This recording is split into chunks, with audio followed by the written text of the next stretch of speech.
Hey there, history lovers. Welcome to History for Hot Girls, where we deep dive into the history of people, events, items, and ideas traditionally considered feminine. By hot girls, for hot girls. I'm your host, Michelle. And I'm Natalie. And is this our first episode? It is. Oh my god! This is the first one that we are posting. Yes, this is the first one going up. So excited to be So here. exciting. I'm so excited to be doing this with you. Likewise, Natalie. Best. The reason that this is our first one going up is because it coincides with a really exciting event happening in the world right now. Not in the world, in the States. What is it? Well, today we are talking about the Met Gala. So Fun. I do have a very special interest in this event, this fashion event. So I'm just going to get into it and tell you all about it. Amazing. Can I say before we start, your rating on Instagram every year of like the Met Gala outfits is like one of the things I look forward to. I love that. I love it too. I think we should put it on our like History for Hot Girls Instagram.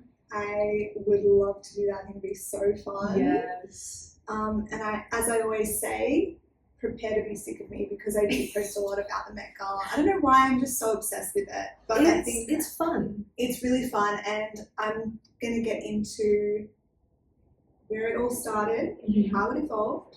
So let's get into it. Let's go. I'm so excited to say this. Spotted on the stairs of the Met. No, it's not the cast of Gossip Girl, but some might be there. On the first Monday in May, famous actors, athletes, musicians, and fashion's elite gather in their finest for charity. The Met Gala, or the event formerly known as the Costume Institute benefit, is actually a fundraiser held to maintain the exhibitions at the Metropolitan Museum of Art's Costume Institute. What happens at the Met Gala dinner usually stays there, in case of the actual event that all the celebrities are rocking up for. But it's actually the red carpet that garners the most amount of intrigue. So whether you know it as fashion's biggest event of the year or the world's most extravagant costume party, there's no denying the spectacle it has become over time. Like fashion itself, the event has significantly evolved.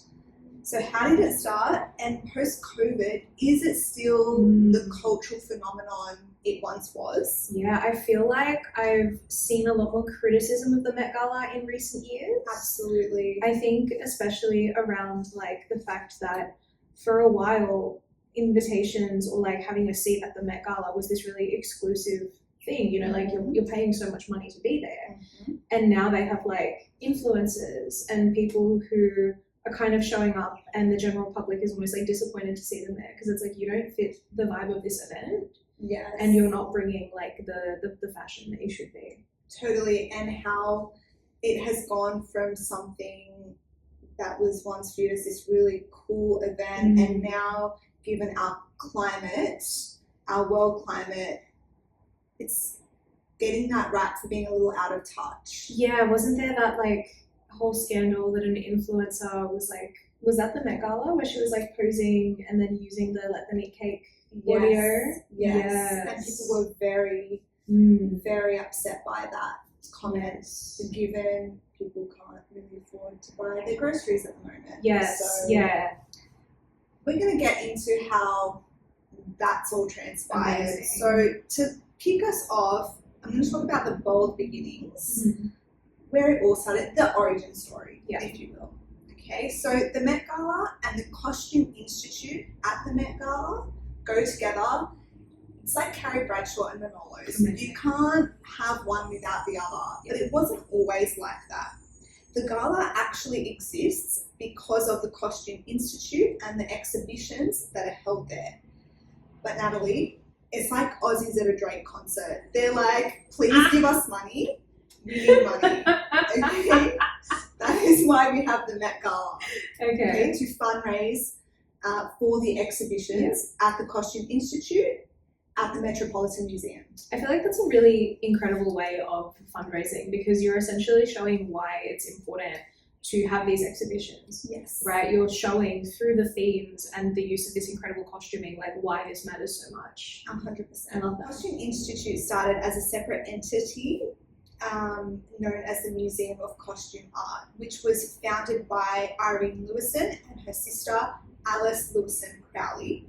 And basically they started this collection of theatre costumes that came from various time periods, came from across different cultures. Basically, these costumes were used in theatre productions. I love that. That's so cool. Right? And so they were creating this collection over the 1920s and 1930s. But from 1940 onwards, they would start to put on their exhibitions in collaboration with the Metropolitan Museum of Art, which I'm just going to refer to as the Met, because it's a mouthful to say.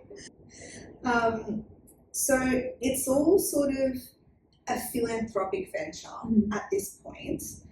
So unfortunately, when Irene Lewison passed away in 1944, they needed someone to step up and take over overseeing all of this work going on.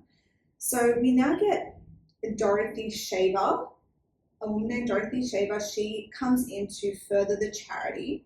She was really like putting in the work, okay? She was able to get the collection and the works transferred to the Met permanently. Wow. But the catch was they needed to pay $150,000 USD, which is about $2 million in today's money, yes, to transfer and solidify the collaboration.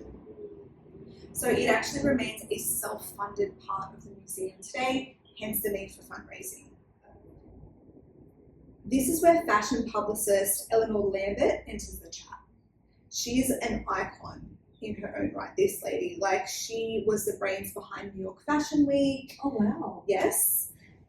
She played a really big part in, you know, the fashion publicist world at the time.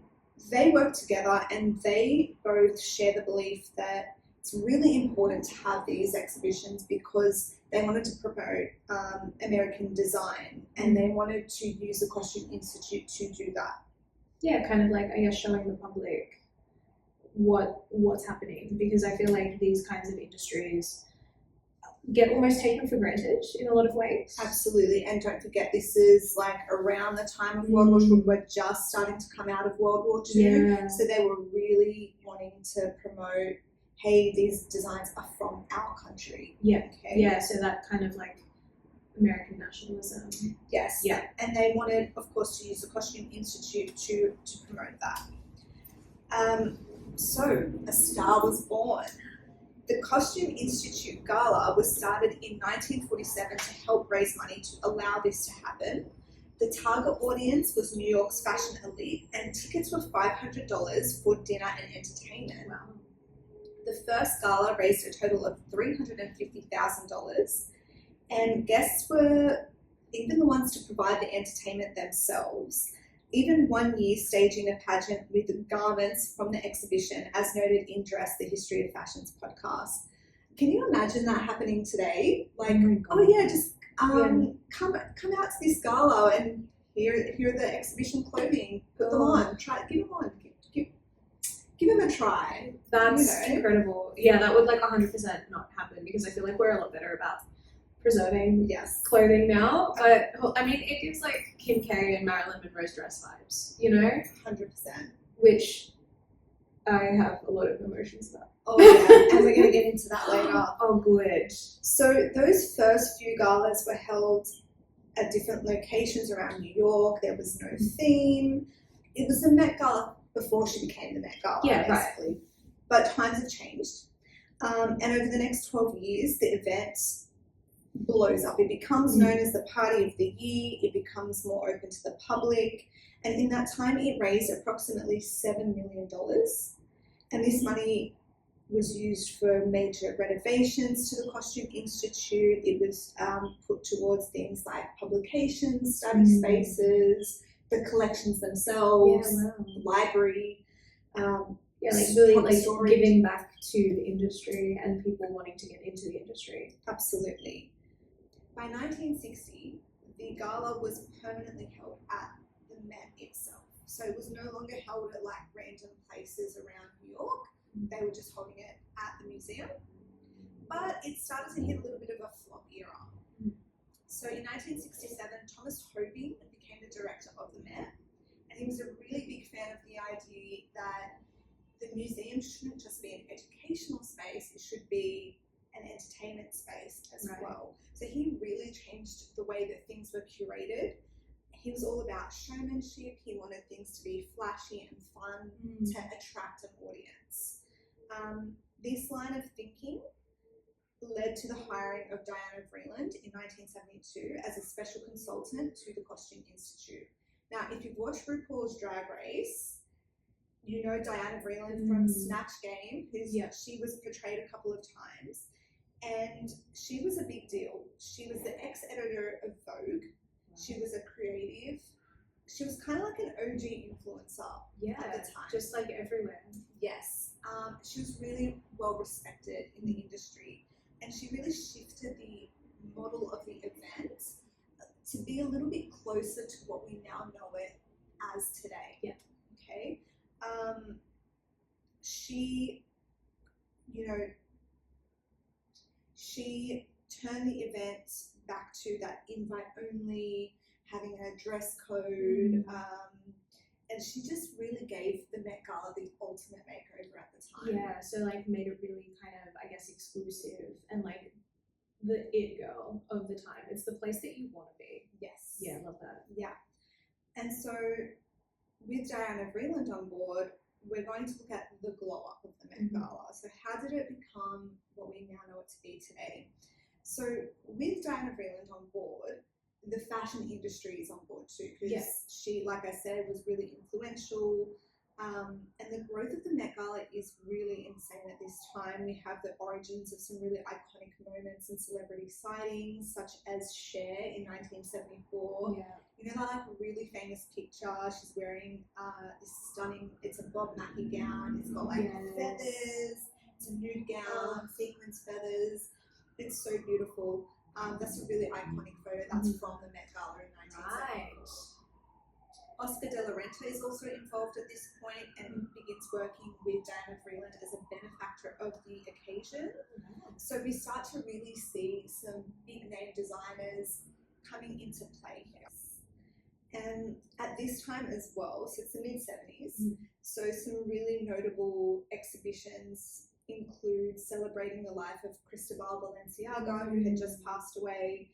We had a romantic and glamorous Hollywood design, and one exhibition I think you would have loved, Natalie, in 1976, titled The Glory of Russian Costume. Absolutely. That one celebrated the traditional dress from the Soviet Union. Yeah, wow.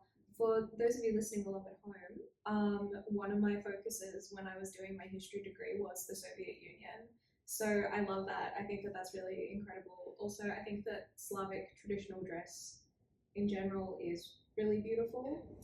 I got so excited when I saw that pop up. I was like, oh, I have to include that in. Yeah, that's just up my alley. I'm obsessed. The success of the galas brought in really significant funding at this time, which allowed the exhibitions and the costume to just keep expanding, keep refining their displays.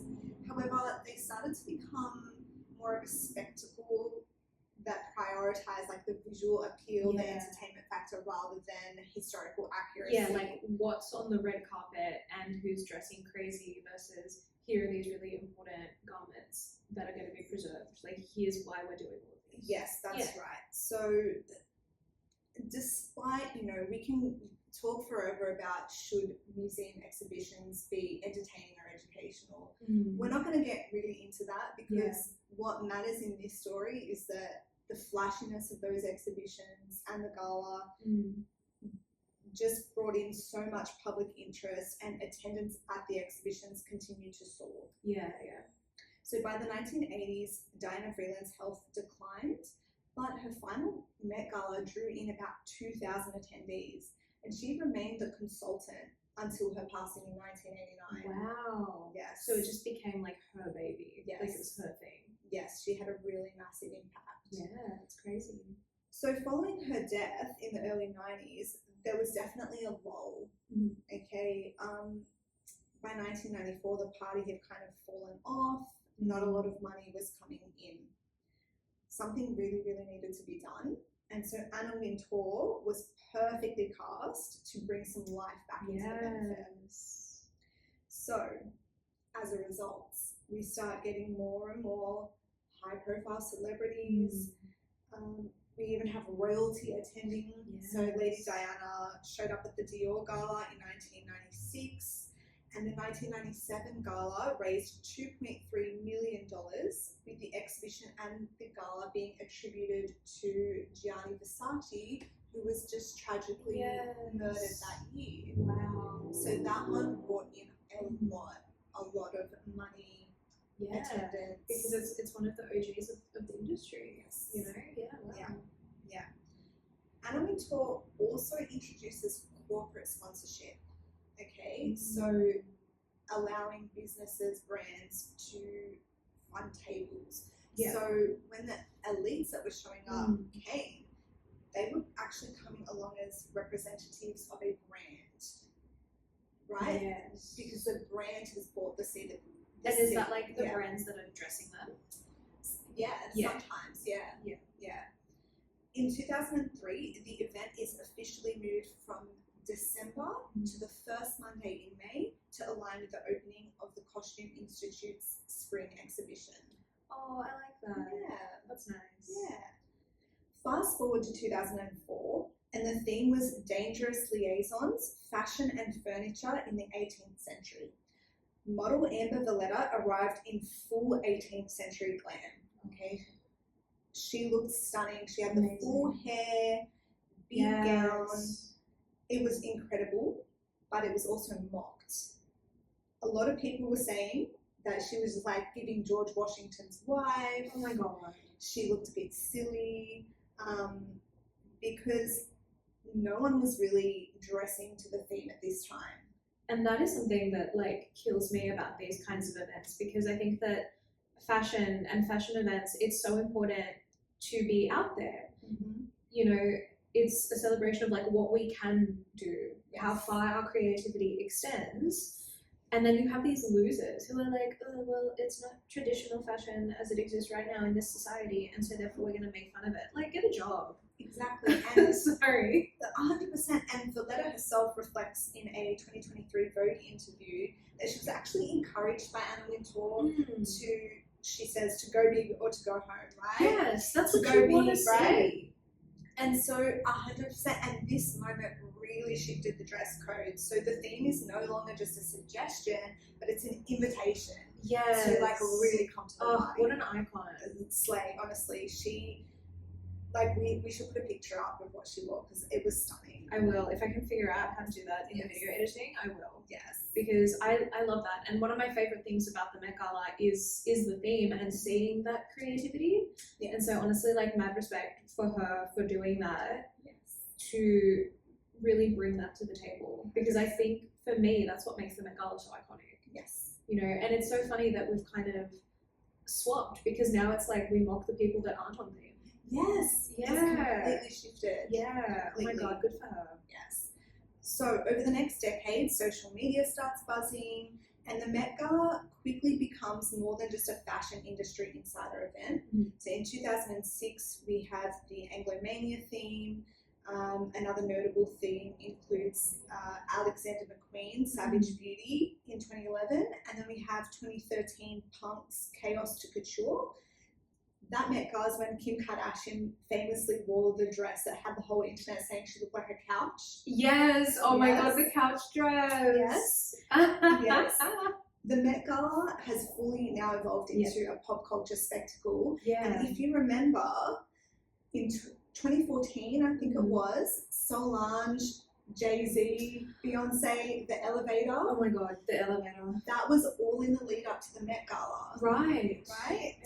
So it kind of has become this spectacle also outside of the Met Gala too. Because we're like really tracking these celebrities, we're tracking what they're doing.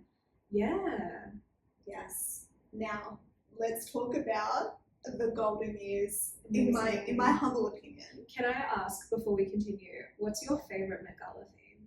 Oh, it's obviously 2018 Heavenly Bodies. I was gonna say the same one. Oh my god. I don't know if it's our Catholic school. Yeah, the Catholic school upbringing. But it was so beautiful. It was incredible. Because it was very like celestial, and like I love that. And listen, I know that there's a lot going on about Blake Lively right now, but her costume for that year was one of the most beautiful things I've ever seen. Incredible. The headdress, the just Heavenly Bodies peak for me. And even though it's probably just me being a former Catholic schoolgirl, but I really just truly appreciate the devotion also to the theme that people put in it. Yeah, people really like. Was that the one where Jared Leto like had his head? No. What one was that? That was 2019 Camp. We're gonna get to that. Oh my god, I loved Camp. That was also a fantastic It was so good. Yeah, that's right, because I think it was Heavenly Bodies that really made me pay attention the next year. Yes. Yes. So, and that's why I say this is the golden year. So it's like 2015 to 2019. Yes. These, like, the outfits, yes, the pop culture moments that were happening, they were nothing short of iconic. So you might remember Rihanna's the unforgettable Guapé gown at 2015's China Through the Looking Glass. Yes. That was everywhere. Stunning. It was memed everywhere. Yes, it was. It was the omelette dress. The omelette dress. I love her. The iconic omelette dress. Rihanna can wear whatever she wants. Yes, 100%. I love her. Like fully memed and cemented into pop culture history. Yeah. In 2016, we have the Manus Ex Machina theme. Yes. I hope I've pronounced that correctly. But some notable outfits. We've got Claire Danes in the Zach Posen gown that literally lit up. Yes. Oh my god. And didn't she have to like rent a bus in order to get there because she didn't fit in a car? Yes. Oh, that was so stunning, that dress. 100%. It was at this same Met Gala where Taylor Swift is rumoured to have started her fling with Tom Hiddleston, met Joel Owen, all while she was still dating Calvin Harris. Oh my god. And one of my favourite Taylor Swift songs, Getaway Car, is rumoured by Swifties to be about the events of that night. Oh. So, an iconic time. Yes, fun fact. Then we have 2017 where Rihanna, you can tell I love Rihanna, okay? I just love her so much. She slays again in her Comme des Garçons look. Solange Knowles also wore a really amazing Tom Brown outfit that year. And we've got I don't know if you recall it, but we can put a picture up. She is stunning. She is stunning. She is incredible. Her fashion is always on point. Yes. And she allegedly hit Jay-Z in an elevator, so we looked up. We stand her even more, honestly. Do it again. Not that we condone violence, but you know. Yeah, you're like, I don't condone violence. I'm like, do it again. Sorry to any Jay-Z fans listening. But to come back to 2019, the Cam theme has given us some jaw-dropping moments, okay? So, as you mentioned earlier, Jared Leto always showed up with his head. Yeah. He's always turning up in something crazy. Oh my god, crazy. Who was it that came in, like, being carried by, who was, I can't remember. Billy Porter? Yes. Yeah. Oh my god. Billy Porter, the Egyptian god. Yes. I was so obsessed with that. That was incredible. That was amazing. I loved it. We had Lady Gaga who transformed into multiple outfits down the carpet. Oh. Katy Perry, now I know she's just been to space. Oh my god. She's an astronaut now. She's an astronaut. But she showed up as a burger. Yes, that's right. Actually, no, scratch that. She showed up as a chandelier and then changed into a burger outfit at the after party. Yes, I do remember that. Yes. So she also came in something crazy. I mean, the theme lends itself. It was great. Was it? I don't want to get the name of the celebrity wrong because I am about to roast them. Yes. Was it Miss Hailey Bieber who posted that, like, looking camp in the eye? It was Carly Kloss. Yes. Okay. Amazing. Carly Kloss. Yes. That was embarrassing. She was doing camp without even realising. Yes, it was so bad that it became camp. Yes. And that's what is so good about this Met Gala in particular. Yes. Again, like all the lead up to it. Yeah. The shenanigans that happened as a result. So iconic. I feel like there was a really, really strong divide between who understood the theme and who did not. Absolutely. And I feel like, the people who didn't get it were like really clowned on. Yes, because they just showed up in something basic, and I don't think they understood that camp is about basically just laughing at yourself. Yes, and like being silly. Being silly, being extravagant. Yeah, and then like the average kind of publication was making fun of the people who were being silly, and it's like, but they're being camp. Yes, that was the whole point. They got the themes. Like Katy Perry's like burger outfit and whatever. Like, sure, we love to meme on Katy Perry, but she got it. She understood the assignment. She did. Okay, let's circle back to the iconic Heavenly Bodies Met Gala. Oh my gosh. Now, I know you mentioned Blake Lively. Any other standouts from that year for you? I'm struggling to remember them right now. But I just remember, honestly, when I was like flicking through, I just remember being in awe of everybody. Yeah.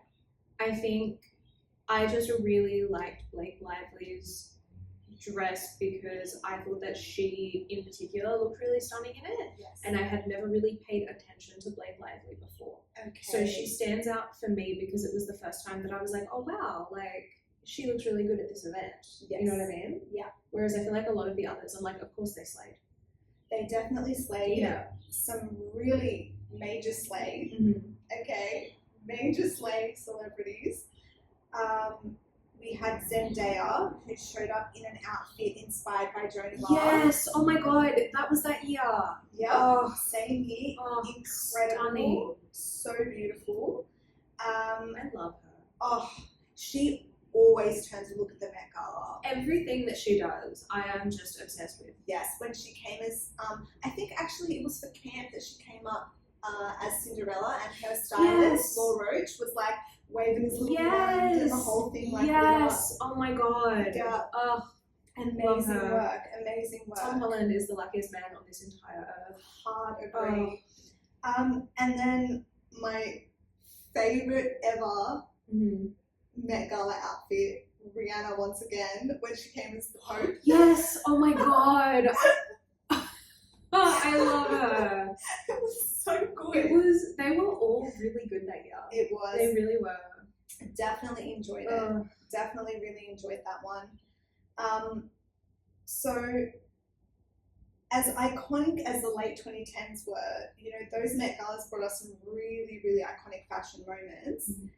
Is the Met Gala still that girl? In this part of the episode now, I'm going to go through the Met Gala post-COVID, and we're just going to chat about whether we think it still has the same flair. Yeah. Okay.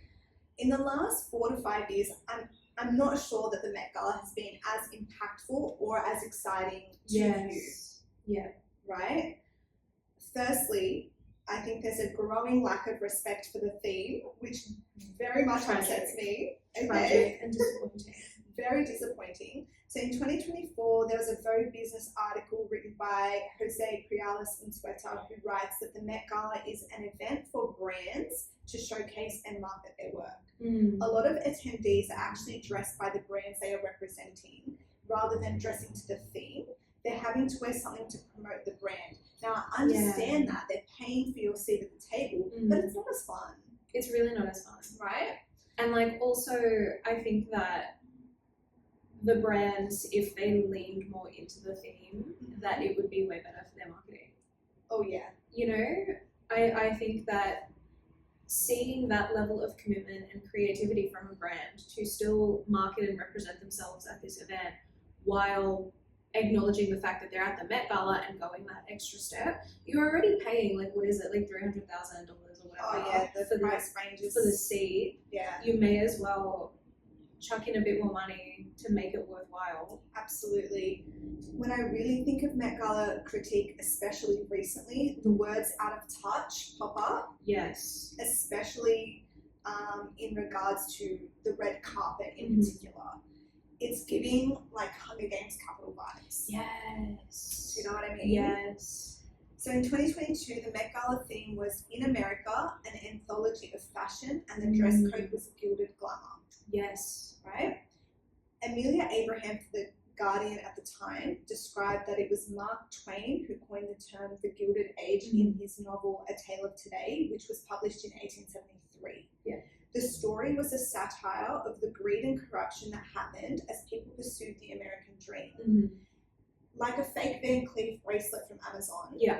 It was the thin gilding that Twain explores, right? Thin gilding around the edge that makes the era seem more golden than it actually was. Yeah, because you've got that like really stark contrast between like the extreme poverty that so many people were facing. Yes. Why? Because of all of the like economic crises, and then also this idea that, oh my god, no, everything was so much fun, Yes. and our architecture and our fashion, and we have all these parties, and it's like, well, actually, well, in saying that, I really loved Riz Ahmed's outfit at that year's Met Gala because it actually was a nod to the immigrant and blue collar workers that the success of the time was built on. Yes. So I really loved what he wore that year. Yes.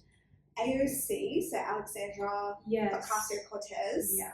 wore a dress that said "tax the rich" on it, which sparked controversy given that her very attendance at the gala meant that that message, like she was contradicting the very message. It was kind of performative, very rather than a genuine criticism. right. It was also, you know, like, oh my god, let me show you that I understand the problem and that I can also criticize it. And I'm like, but you're failing to understand the nuances of the problem. Well, yeah, given that the ticket prices were sitting at about Yes. $35,000. Yes. And into the hundreds of thousands for an actual table. Yeah. Right? That was, you know, what a lot of the criticism about her was at the time. Kim K. I think. Sorry to cut you off. No. I think, wasn't there also a lot of controversy about the fact that she was a politician attending this event? Yes. Yeah, and so then that kind of also made the criticism of tax the rich kind of odd because people were like, girl. The call is coming from inside the Yeah, house. literally. Yeah.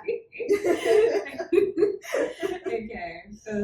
So this same year, Yeah. Kim Kardashian infamously wore the Marilyn Monroe dress and then changed into a replica at the top of the stairs, which was very on the nose with the smoke and mirrors of it all, of the gilded glamour age, right? Yeah. Maya Yang, also for The Guardian in 2022, wrote that the extravagance and luxury on display was insensitive due to the worsening inflation crisis and economic downturn as a result of the Russian invasion of Ukraine that year. Yes. And then you're actively like paralleling a time period that was also seeing like similar political issues and international issues. Yeah.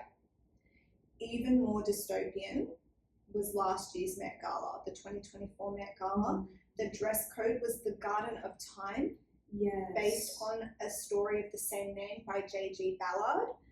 It tells a story of Count Axel and his wife who live in this gorgeous villa surrounded by a beautiful garden. But what's that in the distance, Natalie? It's a menacing mob, okay? They are approaching the villa, all right? They're coming to the villa. The Count and his wife see the mob approaching and they want to delay their fate. So the Count plucks these thyme flowers from the garden, which is said to slow down the group. Right. But the last flower is finally picked and the couple must then accept their fate. The villa is destroyed and the story serves as a haunting allegory for decay, the fleeting nature of beauty, the fleeting nature of power and privilege. Reminiscent of this story, the Met Gala last year took place amongst protests as people voiced their opinions on the genocide in Gaza. People were clashing with the police, and Al Jazeera reported that protesters tried to interrupt the event, which is really eerie given the theme of the night. Yeah. So this year's Costume Institute exhibition is called Superfine, Tailoring Black Style, which is inspired by Monica L. Miller's book Slaves to Fashion, Black Dandyism and the Styling of Black Diasporic Identity. I think this will be really interesting Yeah. given the climate in America at the moment. Yes. Yeah. Especially because Miller defines a black dandy as a man who dresses with intent and intelligence, someone who redefines trends and uses clothes to shape an identity. Yeah. Her study looks at how black people have transformed moments of capture into caprice using really intentional and purposeful clothing choices. So some really great examples of people who embody these ideas include Andre Leon Talley, Pharrell Williams, A$AP Rocky, Dapper Dan, and Janelle Monáe. We're not going to cover the history of black dandyism here. That's just like a mammoth topic. Yeah. And if you really want to know more, which I strongly encourage you do, if you do want to know more, to watch Monica L. Miller's lecture for the National Arts Club. It's on YouTube. We're going to link that in the show notes. Yeah. So fascinating if you're curious about the history of dandyism. Yeah. So to go along with the theme of the exhibition, the dress code for the night is tailored for you. So it's all about fashion involving menswear. I really can't wait to see how people actually take elements of menswear and use it to hopefully tell us a story or pose questions about identity, representation, class, gender, and power, which Miller says is the key to black dandyism. So I'm very curious to see how people are going to flip menswear into something. Yeah, because I think that's like potentially such a powerful theme if done right. I feel, and I know that, you know, a lot of our focus in the scripts that we've recorded so far is the fact that women's history gets kind of ignored, but I think men's fashion in particular is something that gets ignored. In particular, men of colour's fashion too. Yeah, it's like not even a consideration most of the time. Yes. So I think that could be really, really incredible, and I'm actually really excited to see what's on show. Hopefully, I'm like really hoping and crossing my fingers that people are like on theme and doing this well and doing it appropriately. Yes, absolutely. I'm just excited to critique celebrity fashion choices while I sit at home in my tights and my book merch. Yeah. Like eating chips. Like. Yeah. I'm in like day 3 of the same pajamas, covered in like coffee stains and whatever. And I'm like, well, they could have done better colours. Like, why don't you go to the Met Gala then? Well, I would love to. Oh, well, okay. What theme would you love to like? If you could pick a theme and dress for it, what would you pick? Like of the pre-existing ones? Oh no, I just meant in general. Oh, in general. Well, okay, let's do of the pre-existing and in general. Okay, pre-existing. I gotta say camp. I would want to do camp so bad. Yeah. I think I would kill it. What would I do? I don't know. But I think that given enough time and also all of the money and resources that celebrities have, I could come up with something really good. Oh, I think you'd be amazing. I would love that. What about you? What year would you attend if you could? No surprises, Heavenly Bodies. Yeah. Oh my god. If there's one thing Catholics do well, it's a stained glass window. Oh my god. And I would love to like replicate that in fashion somehow. Yes. Oh my god. Like a full like stained glass panel dress or something. Stunning. I love that. You know what I would do for camp on the topic of, I don't know, I went from like stained glass houses to like windows, whatever. I would like fully come dressed as like the Baba Yaga. Oh my god. Oh my god, so maybe I should do the Russian like folklore Slavic dress, whatever it was, like that theme. The 1976 theme. Yeah, they're all talking about the Soviet Union, and I'm like, hello, I'm a house on chicken legs. Baba Yaga. I would love that. Oh my god. Actually, on that topic, I think that's what my theme would be. If I could like pick a theme for the Met Gala, I would love to look at like how folklore inspires fashion. Yeah. I think that's, you know, like again, sort of in the pattern of like traditional dress, but how folklore and like narratives and I guess ideas. I don't know what the phrasing I'm looking for is, but like folklore, mythology, how those things kind of inform fashion globally. Oh, that would be incredible. I would love to see that. That would be really cool to see. Have people coming as like, you know, different figures from like folklore or mythology across the world. Oh, that would be so incredible. Yeah. I think I'd love to see, I don't know, maybe like a Shakespeare Globe Theatre. Yes. Oh my god. I think that would be cool. Just it ties into like the theatrics of the exhibition as well. You could do so much. I'd also love like an enchanted forest thing, just because it would be stunning. Yeah, and I would want to go. Yes, for the vibes. I want to just dress Yeah. up as a fairy, actually. Yeah, you know what? That's so fair. I want to see just in general less like Western themes. Yes, It's always the absolutely. West. It's always America. It's always Europe. I want to see more. Yeah. I want to see more acknowledgement of the importance of fashion in other cultures, because I think that, you know, like fashion is so stunning and so beautiful, and all of it deserves to be acknowledged, not just like the West or the Catholic Church and whatever. Yeah, totally. So I love that. Well, Anna Wintour, if you're listening, Because she totally is. you have some good suggestions. Yeah, here. Anna babe, feel free to just, you know, invoice us for the ideas, like, Absolutely. you know. Well, we're super nosy, Nat, so we would love to know what you guys would like to see as a future Met Gala theme. Yes, please do comment. Or even, like, do you think the Met Gala is even still relevant? Yes. Right, are we watching this year? Are we giving it a miss? Yeah. What are your feelings on the Met Gala? Let us know.